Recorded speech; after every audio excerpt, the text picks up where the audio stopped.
ஒரு வழியா குடிசையை கொளுத்திட்டாங்க நண்பர்களே. இது நம்ம செலியனம்மன் கோயில் இருக்கு இல்லையா, அதுக்கு வெளியே போட்டிருந்த கூரை தான். ஃபர்ஸ்ட் நம்ம ஈஸ்வரரை திருவீதி விழா கூட்டு போயிட்டு நம்ம செலியனம்மன் கோயில் முன்னாடி வந்து வச்சாங்க. வச்சுட்டு சாமி கும்பிட்டு கூரையை பத்த வச்சுட்டு பூசாரி கிளம்பிட்டாரு. நானும் இது 10 பாக்குறேன், இது வந்து டம்மி பாபா போலப்பா, ரொம்ப லேட்டா தான் பத்துச்சு. பத்தினதுக்கு அப்புறம் ஒரு வெடி வெடிச்சது பாருங்க.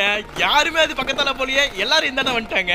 அதுக்கப்புறம் இன்னொரு கூரை பக்கத்துல வச்சிருந்தாங்க, அது படப்படன்னு பிடிச்சி வெடிக்க ஆரம்பிச்சிருச்சு.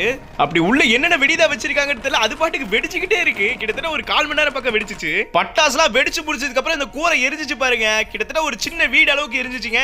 அது எரிஞ்சு முடிச்சதுக்கு அப்புறம் அங்க ஒரு நிகழ்வு நடந்துச்சு. அது என்னதுன்னா, கீழே ஒரு சுழல் போதா, அந்த சுழல் நல்லா நோட் பண்ணுங்க. அந்த நெருப்புல போய் ஜாயிண்ட் ஆயிருச்சா, நெருப்புல போய் ஜாயிண்ட் ஆனதுக்கு அப்புறம் அந்த புகையோட சேர்ந்து ஒரு சுத்துச்சு பாருங்க. அப்பா, அந்த ஈஸ்வரரே கீழே வந்து இந்த ஜோதி எனக்கானது அப்படின்னு ஏத்துக்கிட்ட மாதிரியே இருந்துச்சு. உண்மையாலுமே சொல்றேன், வேற மாதிரி இருந்துச்சு.